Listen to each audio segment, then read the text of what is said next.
Good evening and welcome to the Daily Report. Tonight we tell you the fate of Judge Juma Chiemu, and later on we give you details of all the stories that are making headlines both locally and internationally, and maybe even a little bit of sports. But first, let's take a look at the highlights.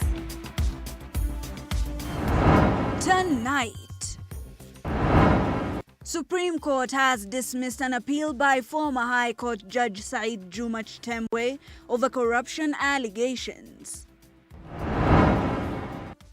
Also tonight, a section of Kenyans employed in the Juakali sector and who play a significant role in the government's affordable housing project protest, demanding the continuation of the project. Sahi tunaongea tuko na 700,000 members registered Mavundi, na wale wakina mama ni 100 wale wa kutuletea chakula kwa mijengo.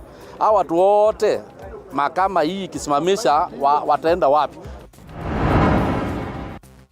And today in our special feature we focus on women who have experienced sexual harassment in order to obtain what they desire. Akasema nimekuja haki yangu. Si unachotanga maji? Si vinyo unachotanga maji? Nyiwa mama kibira nyiwa umezoea vitu za bure. Mimi za bure naye sifanya nini? Sipeani. Mimi za bure naye nataka kulala na wewe.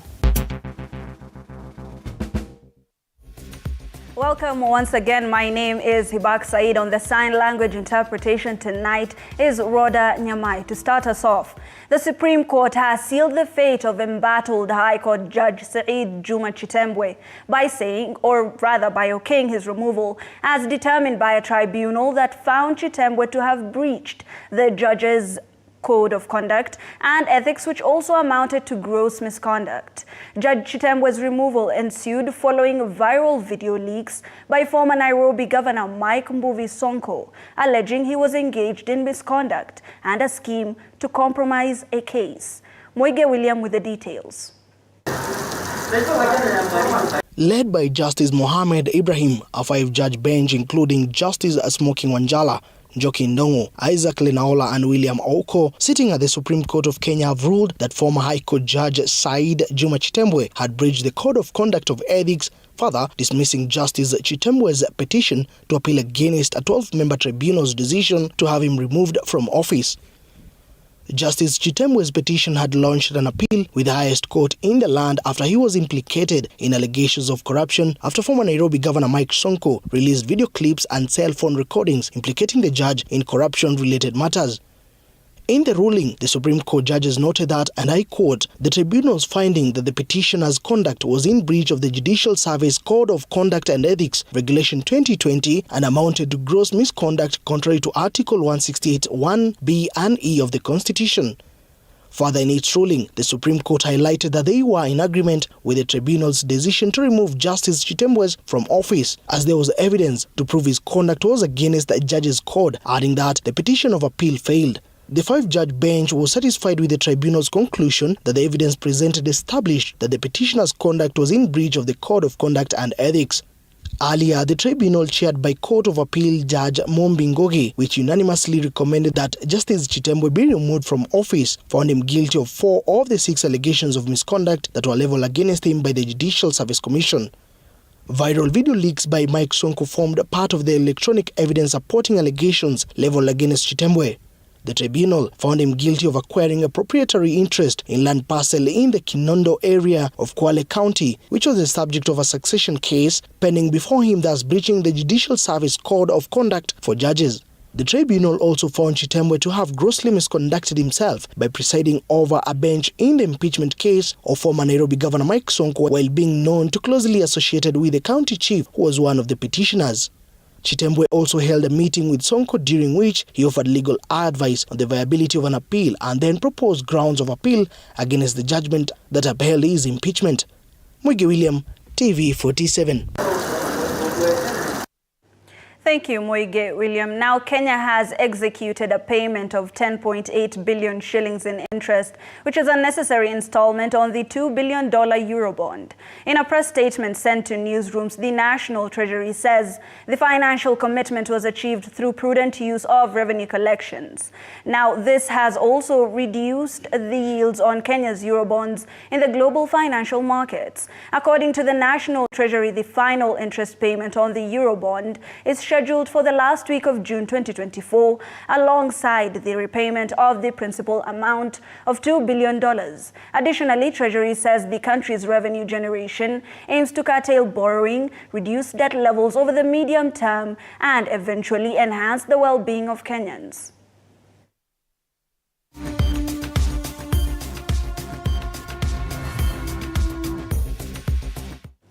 Moving on, 9 more suspects linked to the 8.5 billion shilling Ronald Gala Utalii College scandal were today arraigned in a Malindi court where they denied engaging in corruption. This comes after former Tourism Cabinet Secretary Najib Balala, his former PS Lea Guio, and a consultant were charged last week with similar charges of corruption. Now, the suspects appeared before Malindi Chief Magistrate James Mwaniki and denied the charges leveled against them, as Sheila Chilangat now reports. Alan Chenane, one of the suspects arraigned today, and the then CEO of the Catering, Tourism and Development Levy Trustees offices between July 1st, 2012 and June 30th, 2013, is said to have failed to comply with the law regarding procurement procedures by approving payment of over 159 million.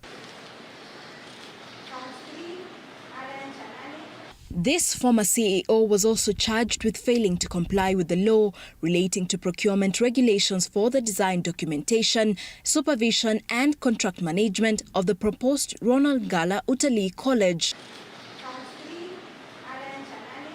Also charged was Joseph Cherutoi, who is alleged that on July 1st, 2015 and June 30th, 2016, approved payment of over 524 million, this not within the approved budget for consultancy services of the institution. Maurice Njue and Dominic Motanya, who are directors of Baseline Architect, were also charged that between May 2012 and February 2022, jointly unlawfully acquired public property worth 623 million by raising consulting fee notes amount which were in excess for the works done. Rebman Malala, the owner of Ujenzi Consulting, was accused of unlawfully acquiring 517 million Kenyan shillings from the tourism fund by raising the fees for consulting. James Mwangi, the owner of Amitech Consulting Engineers, also was charged with unlawfully acquiring public property amounting to 49 million Kenyan shillings from the tourism fund by raising consultancy fee, which was in excess for the work done. Charging the accused persons before this court,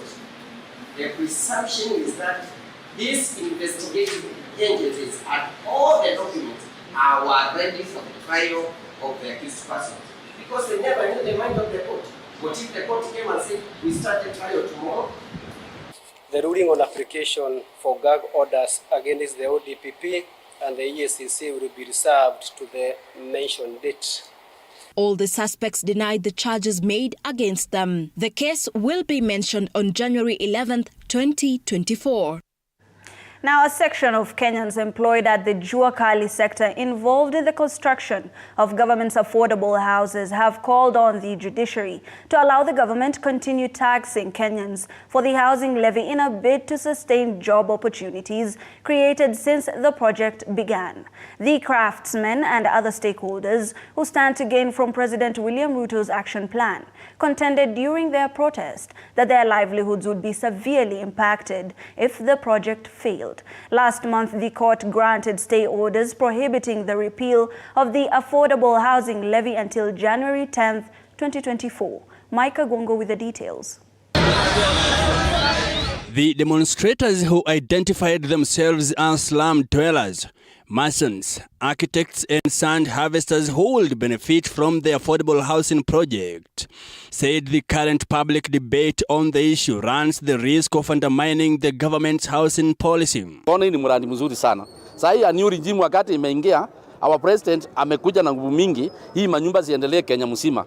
na tukaambia wenzetu sisi tuchaonja hapa Park Road, tunataka na nyinyi muonje kila mahali. Sasa hivi tuko na site kama 50.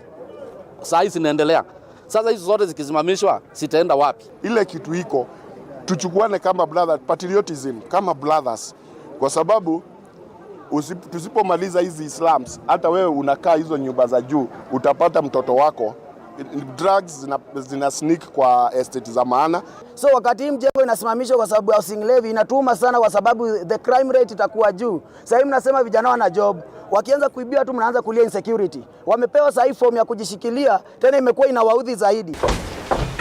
Last month, the court granted stay orders prohibiting the repeal of the affordable housing levy until January 10th, 2024. A 3-judge bench deemed the housing levy to be discriminatory and unlawful. Especially mahakama ipikiwe na ujumbe wetu mzuri sana ya kwamba sisi mafundi tunataka nyumba, tunataka kazi, ndio watoto wetu waende shule, watu wetu wakule mzuri, na tuache kuishi kwa mambanda kama huko Mathare na nini. The Nairobi citizens, primarily from the city's informal settlements, countered that one of the primary reasons for organizing the protest was that their standard of life will improve if the initiative succeeds and the government delivers the inexpensive homes on schedule. Na tunaomba Wakenya wenye moyo wenye usaidizi kwetu, tusaidieni hii mradi yetu ya housing iendelee, tukae makazi mapoa, maana sisi pia tufurahi kukaa kwa hizo nyumba za Waislamu. Tumeteseka na flying toilet. They pledged to submit a petition to Parliament endorsing the levy, which President William Ruto maintained was the most reliable means of generating jobs. To enable Kenyans to buy affordable homes and generate employment, the government intends to use the money to construct at least 200,000 affordable housing units a year, which will generate between 600,000 and 1 million employment. The housing project has been a source of livelihood to many parts of the country since it started under the Kenya Kwanza government. In Kianyaga, Geshoro constituency in Kirinyaga County, the project is in progress and at 15% complete since it started. The developer says the project, consisting of 110 units under a cost of 270 million shillings, is expected to be complete within 11 months. Hii kazi imenisaidia kulisha watoto na kusomesha watoto pia. Na tuna expect contractor, na hiyo iko kwa contract yetu, in the next 2-3 weeks anafaa kuwa na sign agreement, MOU agreement with the local Juakali industries hapa, ndio watatengeneza hii milango na ndio watatengeneza hii madirisha. Given that the primary obstacle has been implementation, President William Ruto stated that he was certain and committed to see through the plan to completion. Now, the courts allowed the government to continue taxing Kenyans the housing levy until January next year, when the case will be settled. Mike Kagwongo, TV47, Nairobi. Thank you, Mike Kagungo. Now, police in Turkana County have successfully arrested a notorious thug in Lodwar town. The thug robbed a shop before heading to a bar where he was ultimately captured. In an operation led by the Central Turkana Sub-County Police Commander Samuel Kiptanui and Lodwar Police Station OCS Christopher Kenga, they were able to recover 1 pistol, bullets, 20 rounds of cannabis and 2 mobile phones that were in his possession.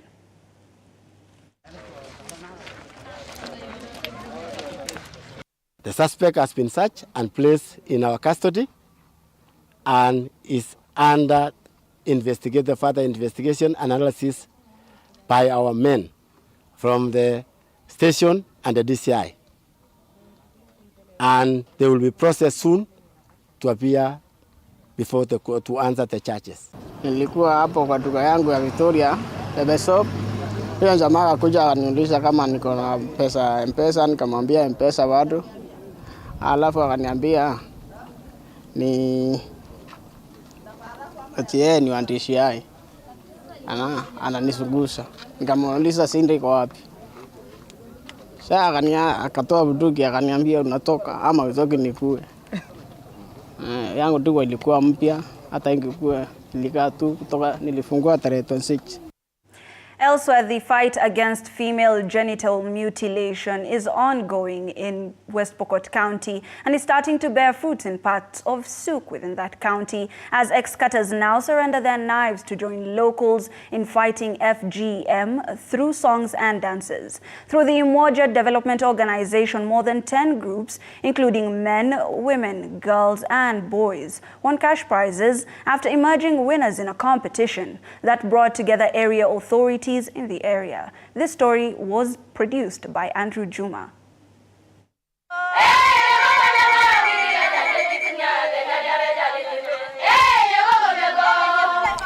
Through songs and dances which brought together hundreds of locals in the colorful event organized by the Umoja Development Organization in Sok, West Pokot County, locals who took part in the competition won several awards, including cash prizes, which aims at motivating them in putting an end to FGM. Ukipatikana tu ati unayekata mtoto wewe naenda chela direct, hakuna kumbeleza, hiyo automatically unaenda chela. Si ati tunambeleza na wewe. Kwa watu wasome, wakuwe walimu, wakuwe daktari, wakuwe tu kama mimi. Ndio mimi naimiza watu ya hii area ya End Ward na Kesot sublocation na Ketiam na Toyo. Tumeambia leaders wote kuanzia Makasa wote hata NBR wachunge area, na tumeambia hawa kama chiefs mtu weka village yako na watu wa nyumba 10. Mtu akipatikana hata anafanya tu mtinga hadi ukisikia fununu wengi hapo piga simu mpaka gari itakuja direct. The group, which included ex-cutters, women, girls, boys and men, each had a presentation, all presentations spreading one message, putting an end to FGM. Hakuna mwingine ambaye anatahiri msichana wake, na tumekataa. Hakuna maneno kama hayo. Kigelam Tomi jeptangu anda werungu kama una kijana au msichana, wasichana wote waende shuleni. Kiketa msichana ni kama tayari umetafutia bwana, na mtoto akikeketwa lazima akitolewa hapo, hivyo ndio ameenda kwake, na akienda kwake masomo imesimamia hapo. Akiacha masomo hapo ndio ameleta nyumbani kudhoofika. Kwa mfano, hakuna chakula, pia inaleta umaskini katika familia yake na pia familia yao. Harrison Kitum, a program officer at the Umoja Development Organization, while addressing the groups, applauded their move, noting that for the first time, the fight against FGM is bearing fruits, adding that for the last 6 months, the area has not recorded any case of FGM. Tumeonelea kwamba tutumie zile mbinu ambazo hao wenyewe wanaipenda kama wimbo, au kuna zile tamaduni za kitambo walikuwa wanaimba. So tumetumia wimbo ama hii competition, music competition, ili wapitishe ujumbe kwa maeneo hili. UDO tunashirikiana na UNICEF Kenya katika miradi ya kukomesha ukeketaji ama ukeketaji ya mtoto msichana. A group of young warriors we spoke to reiterated that they have all agreed to not marry any woman who has undergone FGM as a way of deterring them from engaging in the vice. At the same time, the youth have also vowed to work in collaboration with area authorities to bring those engaging in FGM to book. Sisi kama vijana tumesema kwa umoja kwamba wasichana ambao wanafikiria kukeketwa hatutaki kuanzia sasa. Na ningependa kusema hapa West Pokot hatutaki tena mambo ya ukeketaji kwa wasichana, kwa sababu ukeketaji huleta madhara mingi. Na pia sisi vijana tungependa kukashifu hiyo kitendo kwa maana inatudunisha. the ongoing Put an End to FGM drive continues, employing social activities such as football tournaments as a prominent strategy. Through these events, hundreds of youth, men and women come together, collectively pledging to eradicate the harmful practice. Quite intriguing. Now, Baringo County has had more than its own fair share of challenges in 2023, marred by insecurity and its devastating consequences. Widows, orphans, and the elderly suffering paint a grim picture of a region struggling to overcome its past. However, amidst the hardship, a glimmer of hope emerges. Nelly Lusigi with more. For over 5 decades, Baringo was known as a closed district, synonymous with banditry, but the tide is slowly turning thanks to the 1,000 Lenses initiative, which aims to transform the perception and showcase Baringo's untapped beauty and rich cultural heritage to the world. Initiative seeks to utilize the power of photography, videography, and storytelling to highlight Baringo's hidden gems of waterfalls, gorges, 4 stunning lakes, diverse cultures, and unique geographical features that come alive through captivating visuals and compelling narratives. Recognizing Baringo's immense potential, the initiative awarded the county the prestigious Golden Lens 2024 destination title. The distinction places Baringo at the forefront of East Africa's tourism map, attracting travelers seeking authentic experiences beyond the usual safari adventures. According to the founders, the 1,000 Lenses initiative serves as a beacon of hope, illuminating the path towards a brighter future for Baringo and its people. Baringo is home to most beautiful attraction sites the world has never seen. From natural amphitheaters, with which almost each one of them has waterfalls, and this I have witnessed, to the vast sceneries. Baringo is beautiful. They say the award is a testament to the county's immense potential, and the initiative is a powerful tool to showcase its beauty to the world. Nelly Lusigi, TV47. Thank you, Nelly. Sextortion is a global problem that has its roots deeply entrenched in the society, but is rarely talked about. And if done, then in hushed tones. Sex for work, sex for grades, sex for fish, and even sex for water. Our reporter Grace Kuria Kanja spoke with some women who have experienced sextortion and filed this report. It lowered my self-esteem. I used to avoid people. Most men, because I felt like I don't know the person who did it, and maybe it's the same person who is next to me. Inauma, lakini taki kukumbuka kabisa. Sextortion, a term coined by the International Association of Women Judges, and refers to the abuse of power to obtain a sexual benefit or advantage. According to a 2019 Global Corruption Barometer study, 1 in 5 people have experienced sextortion or know someone who has. Statistics by Water Organization indicate that about 28 million Kenyans lack access to safe water. But there are those with none, such that safe or not is not a priority. And the price they have to pay for that drop of water, that jerrycan of water, particularly women and girls, is hefty. Esther, not her real name, has called one of the world's largest slums, Kibra, home since 1998. She knows this place like the back of her hands, but an incident that happened when she was about to turn 18 years old completely changed her life. Her only fault was going to fetch water. Someone was spying on me, and I didn't know. So in that process, when I was climbing up the hill, it happened that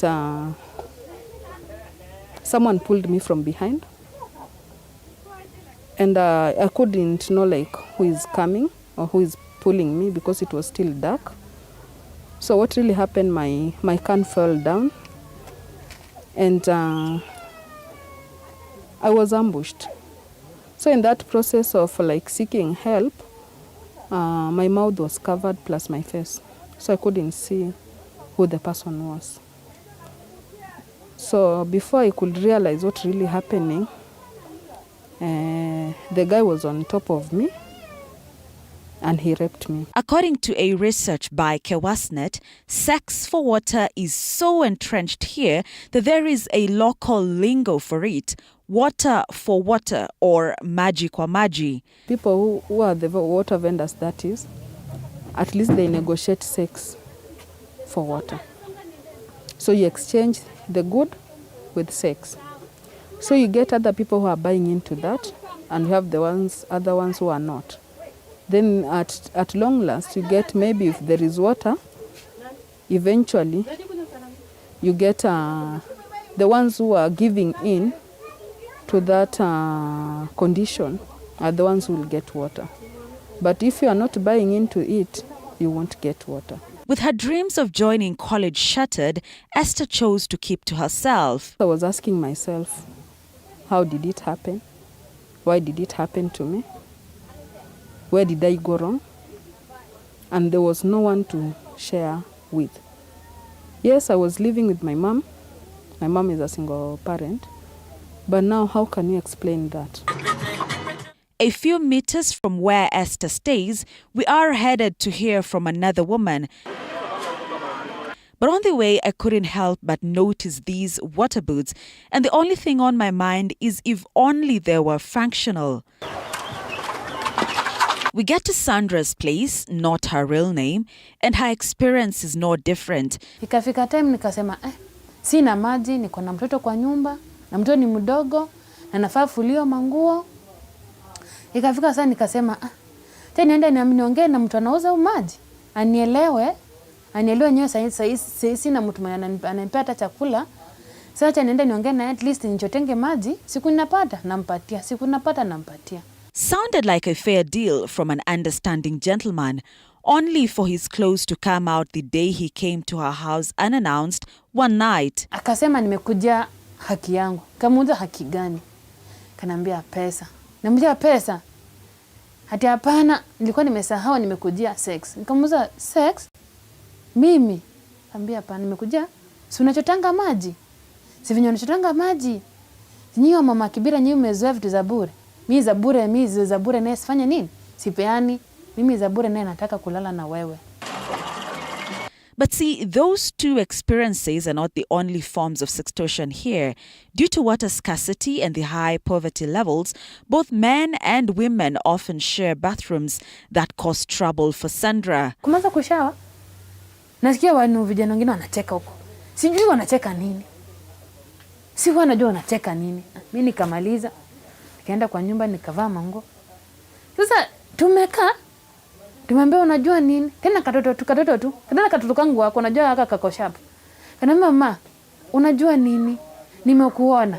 Kama umeniona wapi? Kumbe mama kamera ilikuwa mahali walikuwa wameka kwa pichu kwa bafu hapa. Niliaibika. Kwanza nilishtuka, niliaibika. Na huyo mtoto imagine hadi sasa mtoto hajaisawe kitu.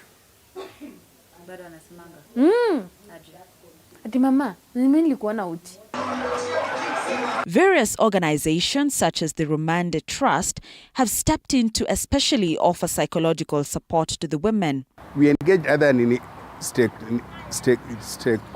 stakeholders and duty bearers, and we shared with them what the challenges are and how the situation can be addressed. We engage with the county government, and in the process we try to come up with a sextortion policy. The policy would focus on ensuring that water and sanitation services are available within the formal settlements 24 hours a day.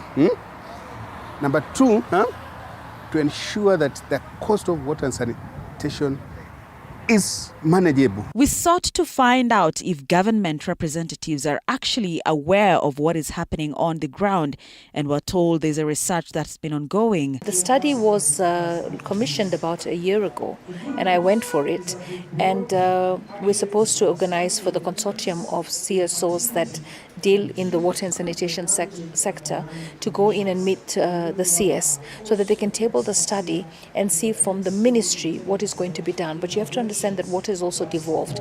So besides the ministry, we also have to make this presentation to Nairobi Water, and so that they can understand. While the specific study's results have not been disclosed publicly, according to SIGNET's research, the current legal framework does not clearly define or acknowledge sextortion as a form of corruption, making it difficult to prosecute. Additionally, the scarcity or absence of data on sextortion is attributed to limited research efforts. What is everything? What is life? And you can't live without water.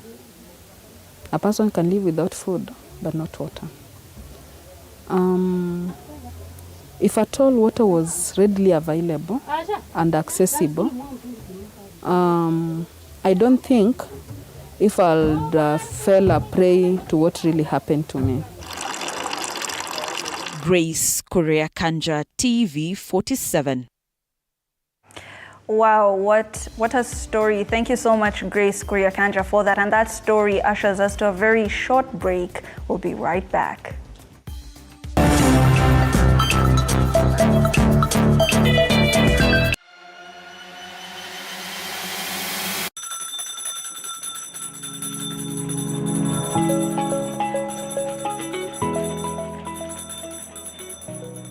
Wanasema wasemao kuwa elimu ni bahari haishi kwa kuchotwa.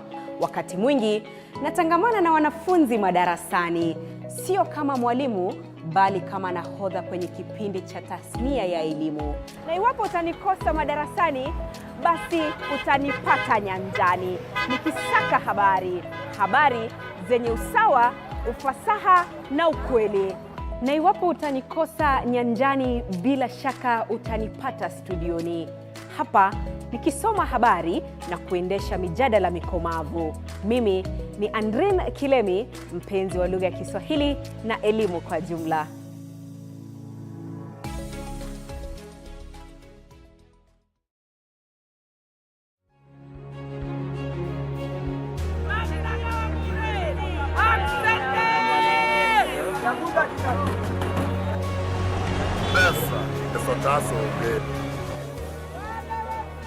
They say money makes the world go round.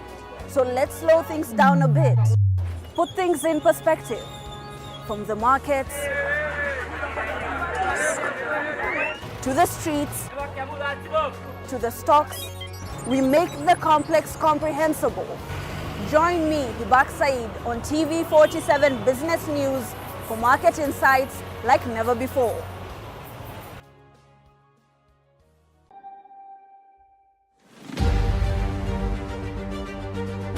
What's making the headlines?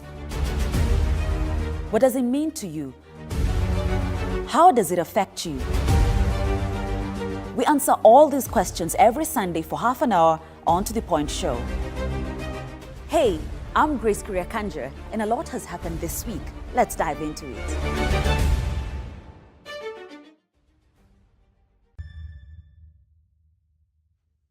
The news that matters the most is the one that hits close to home. When disasters strike, we are there to inform you. When the bullets are flying, we tell you who's shooting and why. Reporting on your victories, your health, your money, your security, your past, present, and future. We are interested in telling the stories of creativity, hard work, and resilience that you are known for. That is our job. This is my job. My name is Victor Moyakane, and it's my honor to bring you this news this way every Thursday night on the home of Untold Stories.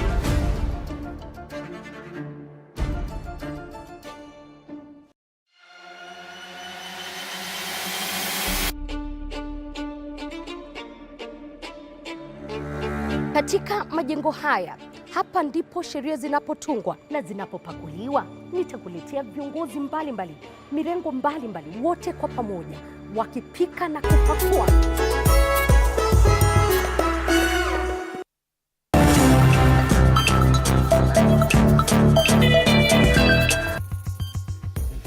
Welcome back to TV47's Daily Report. Opiyo Wandayi, the minority leader in the National Assembly, has issued a stern caution to the Kenya Kwanza administration, urging them not to procrastinate on addressing the cost of living, or else they may face unspecified consequences in the upcoming year. TV47's Apollo Kamau recently had a brief interview with the outspoken Ugunja MP, who asserted that there are various approaches to solving a problem. Now we get details of Wandayi's warning that precedes a critical discussion on the National Dialogue Committee report scheduled for when the two houses of Parliament reconvene in February. At this point in time, would you say Parliament has been captured by the executive in executing its mandate? The only thing I want to say, really, and having been in Parliament since 2013, is that the independence of Parliament as a whole, and indeed as an institution, is slowly but surely being eroded. Okay? Sometimes I don't want to call it capture by the executive per se, but it is also actually Parliament itself abdicating its responsibility. And why do I say so? You know, under the architecture of the 2010 Constitution, Parliament is supposed to play an oversight role, not only over the executive, but all other arms of government. Okay? And this is irrespective of whether one belongs to a party that has formed the executive or not. But then what you see happening is that members of Parliament who come from the party that has formed government invariably carry themselves as part of the executive. There's this notion, this very misplaced notion, that if you belong, for instance, to Kenya Kwanza or UDA, then you are part and parcel of the executive. They call it being part of government.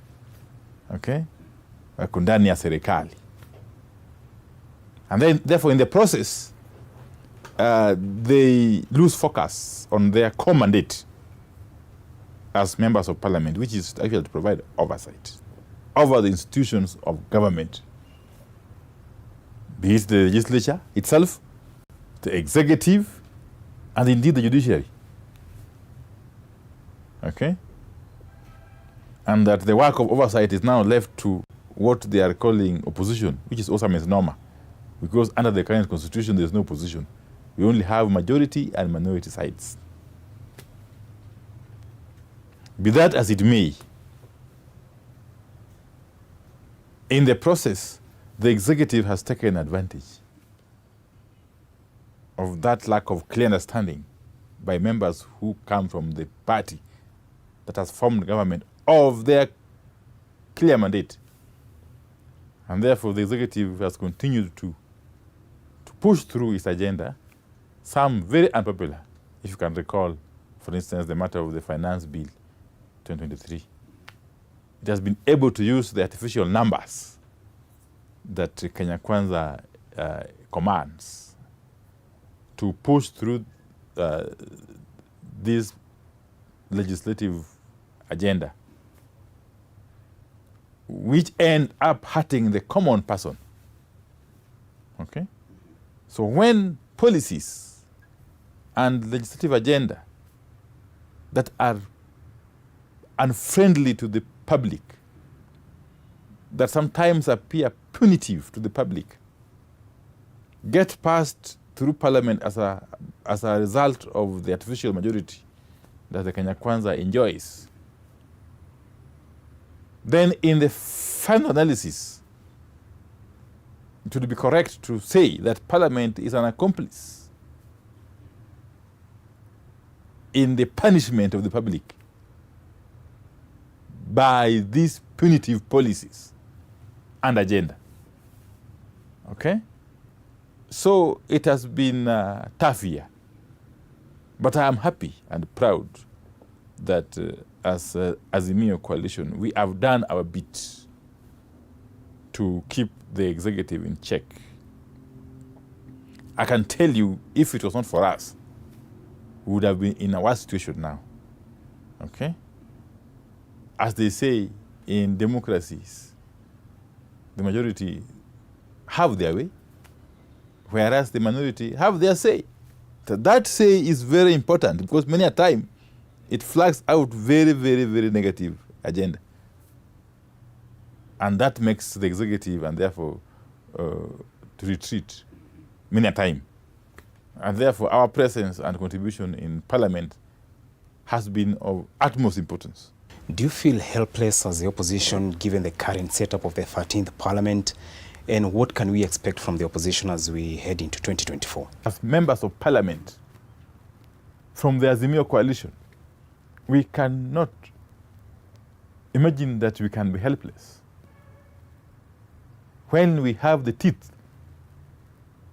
that have been given to us by the public to be able to exercise our mandate from inside the chambers of Parliament. As I've said, it doesn't really matter which direction the vote goes, because invariably the majority will have their say, and they will win in any voting situation. But what is more important is not the vote, is the issues that are canvassed before the vote itself is taken. And those issues remain on record permanently. And in the fullness of time, we shall be vindicated, as we have already been vindicated on a number of issues, including the very punitive Finance Act 2023.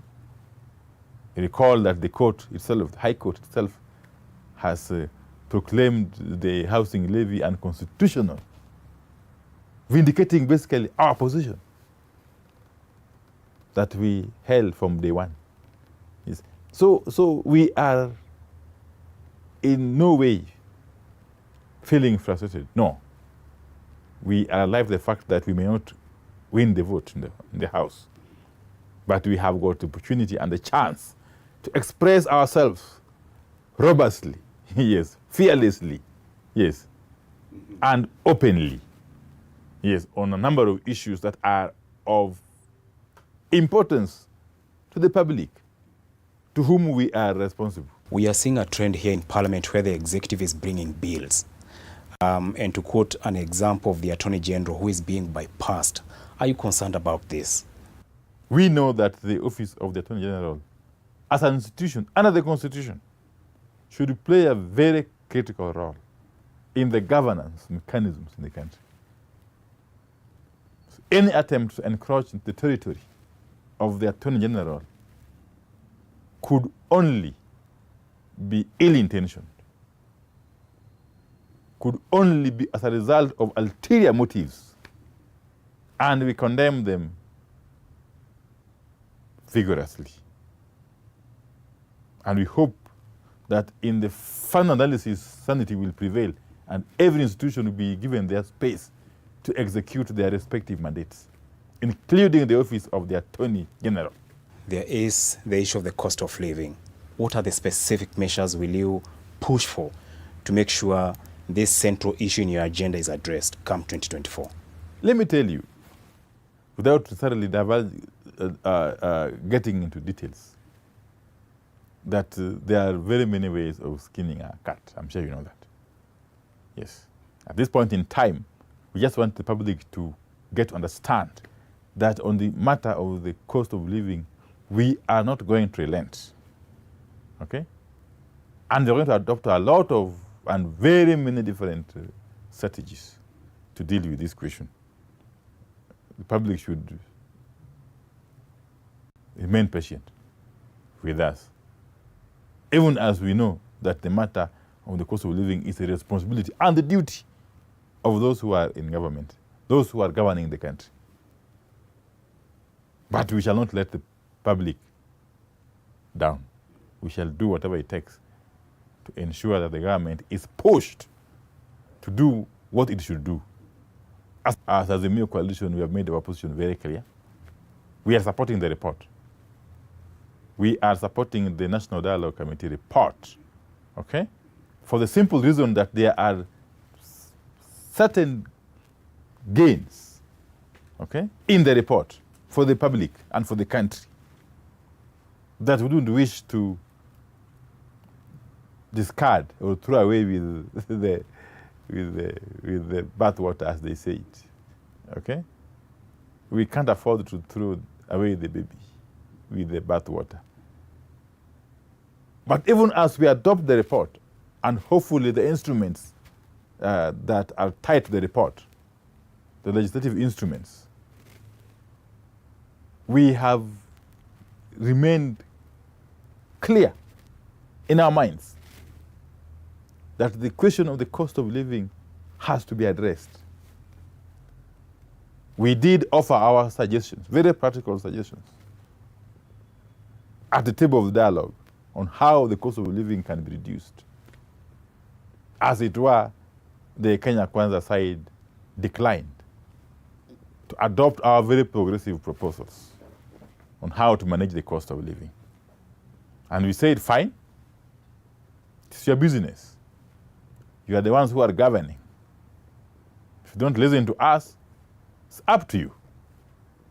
Deal with it and face the consequences that will come in its wake.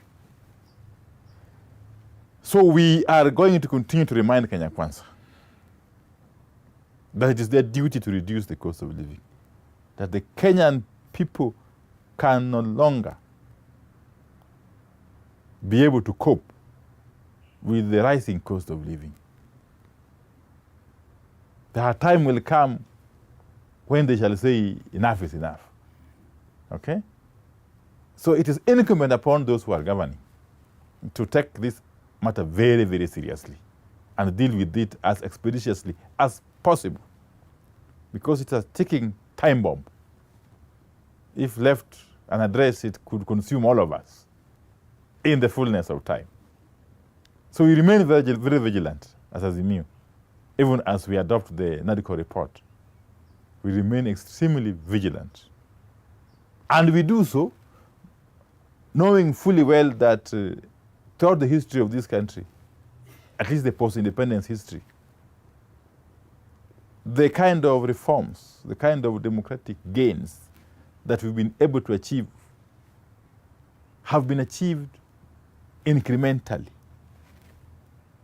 okay? Not at one go. So we are alive to that fact. And that's why we want to pick whatever little gains we have in this report, okay? Ring fence them and move ahead, even as we fight and continue to fight over the outstanding issues, including the very, very vital question of the cost of living. Has the former Prime Minister, Raila Odinga, and the President, did they converse on the report? A framework agreement that was guiding the process of the national dialogue was so clear that there could be issues upon which we would agree and others about which we would disagree. And all those issues would be captured in the report. And that is exactly what we have done. And after the report is published, we would first and foremost hand copies to the principals, the two principals, Honorable Raila Odinga and Honorable William Ruto, which we have done. And thereafter, we would then table the report in Parliament, which again we have done. So as things stand, the report is now property of Parliament. Parliament is going to be able to deal with it in its wisdom. We are hopeful, of course, that after the debate, the report shall be adopted, because there's no contestation in terms of what is in the report from both sides. And in any case, it's a negotiated document. Yes, and it has therefore to be approved as is. without any form of amendment. So there hasn't, or there has never been any engagement between the two leaders after you produced the report?